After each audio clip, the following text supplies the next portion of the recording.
When do accountants fall over? When they lose their balance. Hey, shh.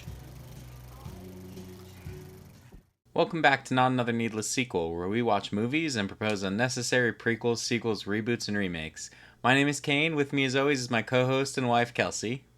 What are you doing? You're not saying anything? I was just a little hurt because you don't care about my intros. God. I'm But, just making my Waterboy reference, you know? To tell you the truth, I don't think much about him at all. Yeah. Just do.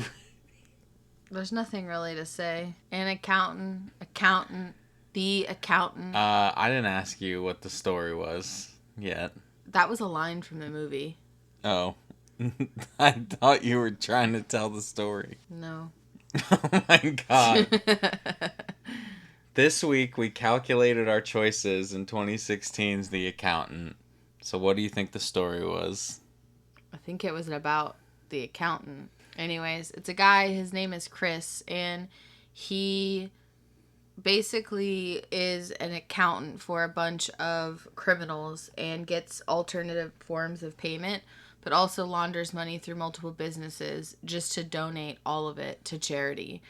And the FBI is looking for him at the same time that he is having to go on a killing rampage after he found a problem in a company's profits and they didn't like it after they hired him. And he's autistic. If And you picked up on that. He does have autism. So, when the film starts out showing him as a kid, you see him being offered to come to this The house that he neuroscience place where there is a specialist that's going to work with him and try and get him to a more neurotypical lifestyle. And his father doesn't want that. His father, being in PSYOPs in the military, thinks that if he doesn't like all this stimulus, he's just going to bombard him with it and get him used to it because the real world is not going to care, blah, blah, blah. Meanwhile, his mother can't handle taking care of him and leaves. Yeah. If he doesn't get to finish a task, he will have a tantrum and start to destroy things. Yeah, you see him trying to finish a puzzle and he can't because one of the pieces is missing. But yeah, he grows up to be an accountant and he's had all this training now from his father. It breaks it up through over the movie, but he's trained how to kill people, like all these different fighting styles, how to use all these different weapons. So that's how he's able to, you know, serve this clientele that's super dangerous, because if he does have to defend himself, he can. He takes a job for this company, Living Robotics, to figure out where all this money's gone, because Anna Kendrick is a accountant, yeah, for this company, and she supposedly found this missing money. And, you know, he comes highly recommended to figure out what's going on because their books are super complicated. So he takes this job and is looking through all their files. He's writing all over the windows and stuff, like in this office, to list everything out that's missing and do all this math. And that scene, they digitized Ben Affleck's handwriting and then just, you know, applied it to the windows of CGI so that there wouldn't be delays if they had to, like, reshoot, you know. So he's not really writing all that, even though it is his handwriting. Interesting. But he it does... seems like a weird way to go about it. Like doing the... Yeah, like why not just have him write all over that once and then just leave it? I think his hand would hurt. Okay. He figures out that, yeah, there is money missing. And then he also meets this old couple in the beginning of the movie when he does their taxes for them, and he likes to shoot guns at their house. Yeah. Yeah, because he does take normal clients to try and keep up the disguise. So when he figures out that that there is missing money, it's because he sees this repeated number 3, and that's an indicator of fraud. And that's like a real life thing. It's called Benford's Law, and it's been used to detect fraudulent accounting transactions. Yeah, he said they use the same number. They don't realize that it's a repetitive number, but they do it. Yeah, that's what it was. So he just needs to figure out, you know, where did the money go? He knows that it is being, like, it's real, it is missing money, but what's going on with it? Mm-hmm. Meanwhile, he is being investigated by the Treasury Department. J.K. Simmons is the, I guess, head of this Treasury Department, and he's going to retire. Before he retires, he tells this woman, Medina, that he wants her to figure out who the accountant is, you know, dig into this, whatever. And it's either she figures out who he is or she's fired, because apparently she lied about having a criminal background. Correct. She did. She had been charged with murder previously. So they're looking into it, but I feel like even though it's going to come up again, it feels so disconnected from like the rest of what's going on to me. Like, It does have a disconnect until the very, very end, and then you're like, oh, that kind of makes sense. It was just, but it almost just was like, oh, it's a setup for a sequel that never came, and then obviously now the Accountant 2 is coming out, but it didn't tie in as much because you're seeing the entire plot of this movie and have no idea like why he's interested in the accountant. yeah, I guess it's their job to figure out what's going on with this guy, but at the same time, the scenes, like, it's so elongated. The whole time everything else is going on, they're still, like, looking into him, trying to figure stuff out about him. Meanwhile, there's this other, like, assassin type, and he kills the CFO of the company that Chris was auditing. And so the next day, Chris goes in there, and they don't want him anymore. They tell him, here's the rest of your contract, get out of here, somebody was killed, like, it clearly was him. They say something like, he didn't, it's framed like a suicide, and they say that it wasn't a suicide. Yeah, he was a diabetic for 30 years. You're telling me he didn't know how to take his own insulin. He killed himself because of you, because the creator of the living robotics, Mr. Blackburn, which is also the Trinity killer in Dexter, you already know he's going to be evil. I'm just going to throw that out there. He is the one who fires Chris and says that, it's his fault that his friend died, and he kind of has a little bit of a breakdown even there because he didn't get to finish his task. Yeah, that is tough for him, and it goes to just show more of his childhood with that, as you see him struggle. With him being fired, the next thing you know, a hitman, or like a group of like hitmen, are sent to kill him, as well as apparently kill Anna Kendrick's character, Dana. Yeah, and he only finds that out because he's at the older people's homes shooting. He's going to shoot the gun, his gun. He has a Barrett, like a sniper rifle. And they are keeping them hostage in the house and make them call for them, and then he shoots and kills the people, and then the guy gives up her badge, and that's how he figures out they're also going after her. Yeah, and so he's able to save her, and then, they have like sort of a relationship building up in this movie, but it doesn't really go anywhere. I will say that in the conversations that they have, Anna Kendrick says that, she became an accountant, she likes numbers, all this, and she tells a story about how she needed money for a dress, and so she taught herself how to play blackjack and count cards. And in real life, Ben Affleck is known to count cards, and so he's been barred from several casinos. So is he actually like a Good Will Hunting? Because it'd be hard to learn how to count cards, I would think. I guess if you're rich, you got a bunch of time. Yeah, maybe that role he played in Good Will Hunting wasn't just for nothing. He really was that smart. He wasn't Will Hunting in Good Will Hunting. Yeah, that was Matt Damon. Yeah, I'm telling you that. Oh, okay. Yeah, I'm sure you are. So, how about them apples? This whole time, like I said, the Treasury agents have been looking into him. I think every scene of Medina trying to figure out what's going on with him is dumb. She types in Lou Carroll because that was one of his names. She finds Lewis Carroll, the author of Alice in Wonderland. And she's just sitting there staring at the Alice in Wonderland cover for a while, just like, yeah. And then she somehow figures out that he names himself after famous mathematicians. Something that apparently no one else has figured out. Because at this point, the head, J.K. Simmons' character, Ray King, has said, I don't know anything about him. I can't figure out anything about him. She's doing the simplest stuff. Like, she's looking into his names.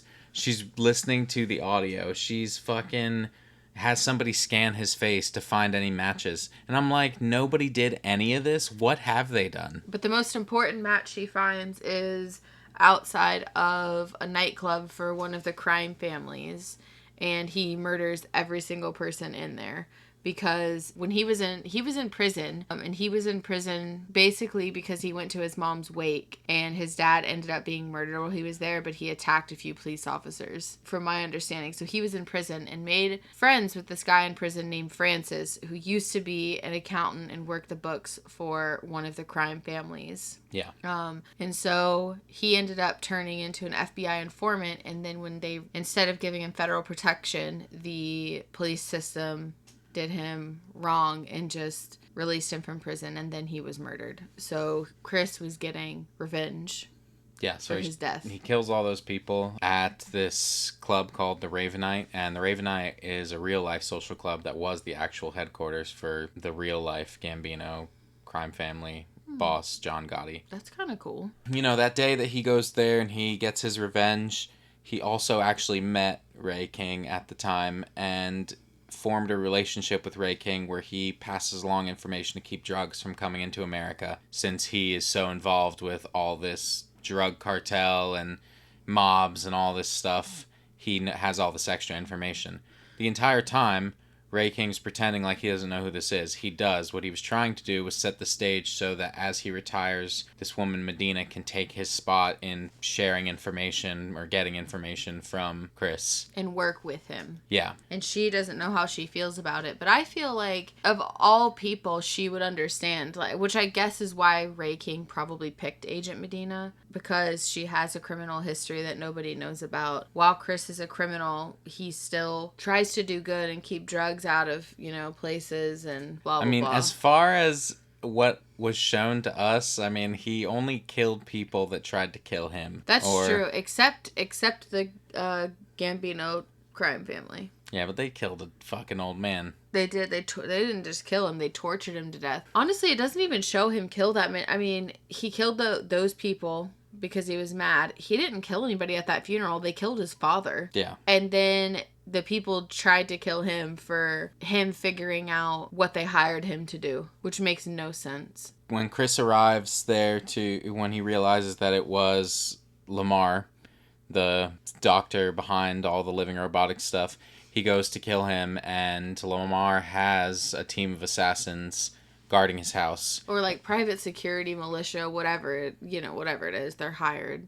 Yeah. And Chris takes out all of them except the main one, played by John Bernthal, who is Braxton. That happens to be his brother that they've shown like in the flashbacks. And you don't figure out that it's Braxton until the very, very end. Or you don't figure out it's his brother until the end, really. Yeah, they don't reveal it, and he seems like unsure because he lost track of his brother. But once they reunite, well, it's just over for the head of the whatever company. Yeah, they do have a fist fight, but it's because... Yeah, but it's unrelated to him. They're not fighting about protecting him. It's about their mom's death. Yes. Yeah.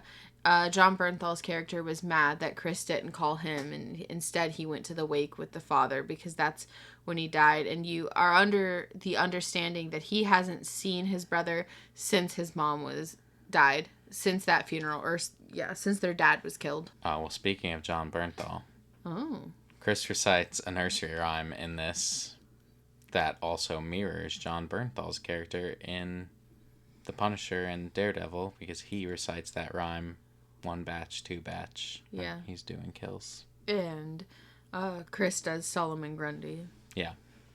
Born on a Monday. Christened on a Tuesday. Did he get sick on Wednesday? No, he got married on Wednesday. He got sick on Thursday. Worse on Friday. He died Saturday. Buried on a Sunday. Pretty much everything after Chris kills that guy is just wrapping things up. They reveal that Justine, the little girl that was shown in the beginning to also have a condition that was living at this neuroscience place, is his handler, helps him get jobs, helps him escape, that kind of thing. Changes identity. Medina does take over that role and works with him. He gives one of his paintings, a Pollock that Dana had been looking at. He gifts that to her and leaves her. And Chris hits the road and tells his brother he'll see him later. That's it. So the budget for this movie was $44 million. The box office was $155.2 million. Rotten Tomatoes has 53% of 285 critics reviews as positive, with an average rating of 5.7 out of 10. I gave it a 3 out of 5. I think I liked it a lot more the first time I saw it. Going back again, it's like I said. One, I think all the stuff about them researching him and trying to figure out who he is dumb because, one, it's fake. It's not real, and I understand they're trying to set it up so that Medina will help him, but it feels like a huge waste of time. And two, his getting, like, his killing of Lamar, like, it feels very, like, poorly built up. Like, this, I almost wish that the movie had been about him going after the Gambino family for the revenge, and because he gets sloppy, he gets caught that way, that kind of thing. It just doesn't feel as interesting. There's decent, like, fight scenes, but also I've seen it done a lot better, and so I just, it's just all right to me. Yeah, I gave it a 4 out of 5. I liked this movie. I feel similar in a lot of ways. I think that him just all of a sudden going to murder is pretty crazy, or like the head of the company of Living Robotics was just like, well, they have to be murdered, so go ahead. It just seemed like an abrupt call rather than just firing them because he should know that they wouldn't say anything. Like, they can't do anything. He says it would be internally handled, and you would think that it would, and it would just go away. So it seemed like high stakes for no real reason. Okay, so out of this list of people that are basically a one-man army, I'm going to ask you who would win. Okay. John Wick versus Christian Wolf. Wick. 100%. Galahad, it's the guy from Kingsman. The one with the umbrella? Yeah. Okay. Versus Christian Wolf. Christian Wolf. Interesting. Okay. You do recall that scene in that where he kills everybody in the church. Yeah. Okay. I mean, I think in hand-to-hand combat, Christian would win. Okay. The Punisher versus Christian Wolf. The Punisher. You don't think the Punisher would win? In that sense, I feel that Christian Wolf would outsmart him. Oh, you could be right. Feels like the Punisher's just really angry. I actually do agree with you there. Because, yeah, I agree. Because they're both military trained. And Christian, not to say the Punisher is stupid or anything, but Christian is just a very high intelligence. I could go that way. I agree. Okay. Okay, so James Bond versus Christian Wolf. Christian Wolf. Does it matter which Bond? It could. Would any Bond win? No. Okay, then it didn't matter which Bond. Oh, I said maybe. Do you think it matters which Bond? Yes. Who would beat him? Daniel Craig. You think Daniel Craig would beat him? I'd give Pierce Brosnan a win over Daniel Craig. Maybe him too. Because he beat Sean Bean. Who cares? Who doesn't beat Sean Bean? That's true. He does always lose. Poor guy. Okay, now the biggest matchup we have. Matt Damon's Christian Wolf versus Ben Affleck's Jason Bourne. Ooh, that's a tough one. Jason Bourne. Jason Bourne has, less to lose. He'll just go for it. He doesn't even know who he is. True that. And you don't know who he is either. It's Ben Affleck. I can't wait for my sequel. Well, The Accountant 2 is coming out soon. But what is your sequel? The Accountant 2. Okay. Cool title. Honestly, I don't think there's really a good, follow-up to it. Sometimes you don't need a subtitle. I mean, you're right. You don't ever need a subtitle. We just often do subtitles. I know. Yeah. Chris escapes and now has a new identity, George Boole. George Boole. Which is the famous mathematician that when the lady was talking to him through the computer, she was like, you have this or this, and he says Boole, obviously. I think you just knew that was a mathematician. I did Google mathematicians today. Nerd. And then I saw... I can't even read my sequel. Read your sequel, loser. I'm done. No, come on. Chris escapes and now has a new identity of George Boole. He started a new accounting company and is once again helping the little guy by donating most of his money.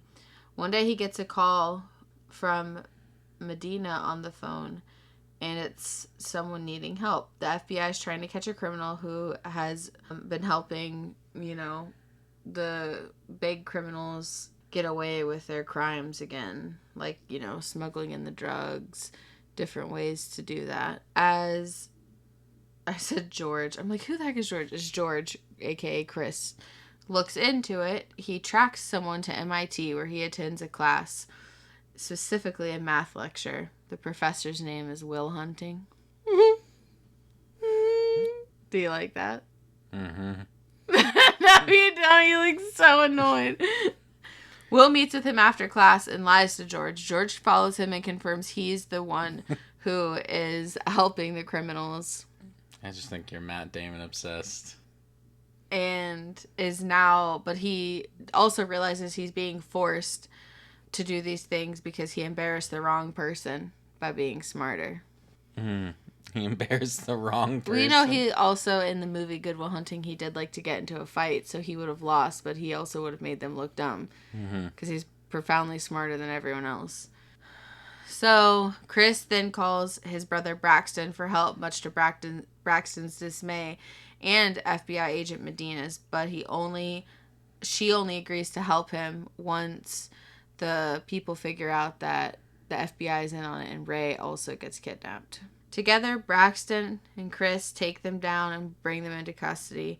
Will and George have a laugh, and then they all go to breakfast together. The end. Did you hate it? No. Parts of it could be better thought out, for sure. It's fine. I think it's good. You didn't like my Good Will Hunting crossover? As long as it's needless. It is 1000% needless. Nobody ever needs this. Get it? Needless needs this. I'm going to make that part of the next season of the show is I'll ask before we do our sequels, should this movie get a sequel? And then we can discuss that. Oh, that's a good idea, actually. I like that.